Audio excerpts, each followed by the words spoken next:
নিজের বলে নিজেই ক্যাচটা লুফে নিতে পারতেন ক্যাপ্টেন মেহেদী হাসান মিরাজ। তাতেই হয়ে যেতে পারতেন man of the moment, the match winning moment, the series winning moment. কিন্তু হাত ফসকে বেরিয়ে গেল বলটা। প্রচন্ড চাপের মুখে ম্যাচটাও হাত থেকে ফসকে গেল কি মিরাজের? ততক্ষণে এই প্রশ্ন উঠে গেছে, কারণ নিউজিল্যান্ডের জেতার কোনো সম্ভাবনা যখন কেউ দেখছিল না, তখনই ডিন ফক্সক্রফট চালিয়ে যাচ্ছিলেন লড়াই, যার ক্যাচটা ম্যাচের ভাইটাল মোমেন্টে বেরিয়ে গেছে মিরাজের হাত থেকে। অথচ সাগরিকায় সিরিজ ডিসাইডার ম্যাচে বেশিরভাগ সময় মোমেন্টাম ছিল বাংলাদেশের পক্ষেই। সাইফ, সৌম্য, তানজিদ তামিম দ্রুত ফিরে গিয়েছিলেন বটে, কিন্তু দলীয় 32 রানে 3 উইকেট হাওয়া টাইগারদের। সেই ধ্বংসস্তূপ থেকে টেনে বার করতে রীতিমতো ফায়ার ব্রিগেডের ভূমিকায় নামলেন লিটন দাস আর নাজমুল শান্ত। দুজনে মিলে গড়লেন 160 রানের পার্টনারশিপ। চতুর্থ উইকেট জুটিতে এটা বাংলাদেশের চতুর্থ সর্বোচ্চ রানের পার্টনারশিপ। এই পজিশনে সর্বোচ্চ জুটিতেও অবশ্য আছে লিটন দাসের নাম।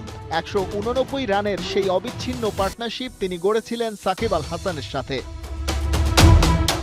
পার্টনারশিপ গ্রো আপের পর নাজমুল শান্ত পেয়েছেন নিজের 4 নম্বর সেঞ্চুরি। টানা 20 ইনিংস পর তিনি পৌঁছলেন এই ম্যাজিক্যাল ফিগারে। তবে আফসোস লিটন দাসের জন্য, বেশ কাছে গিয়েও একই সুযোগ হাতছাড়া হয়েছে তার। লেনক্সের বলে বোল্ড হওয়ার আগে 91 বলে করেছেন 76 রান।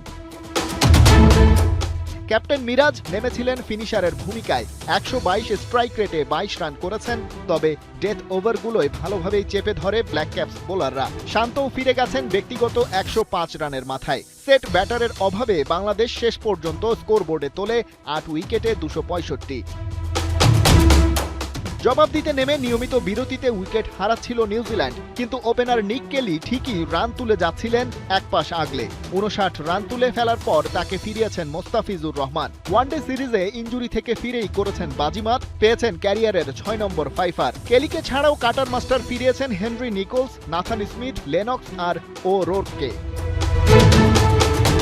কিন্তু চীনের প্রাচীর হয়ে এর মধ্যেও যেন দাঁড়িয়ে গেলেন ডিন ফক্সক্রফট। তাকে ফেরাতে টাইগারদের কোনো ফন্দি ফিকিরি যেন কাজ করছিল না। তবে শেষ পর্যন্ত ত্রাতার ভূমিকায় এলেন ক্যাপ্টেন মিরাজ নিজেই। তার বলেই সাইফ হাসানের হাতে ক্যাচ দিয়ে থেমেছেন 75 রানে। মিরাজ খানিক আগে তার ক্যাচটা ছেড়েছিলেন। এর আগে 10 নম্বর উইকেটে 50 রান তুলে ফেলেছিল নিউজিল্যান্ড, যেখানে এই ফক্সক্রফটের অবদানই 47। দলীয় 210 রানে নিউজিল্যান্ডের শেষ উইকেটটা তুলে নেন মিরাজ। তাতেই নিশ্চিত হয় বাংলাদেশের 55 রানের জয়। সেই সাথে সিরিজটাও 2-1 ব্যবধানে নিজেদের করে নেয় টাইগাররা। সাগরিকার এই মাঠে এর আগে কোনো ওয়ানডে ম্যাচ জয়ের অভিজ্ঞতা নিউজিল্যান্ডের বিপক্ষে ছিল না বাংলাদেশের। খালিদ জামিল, 71।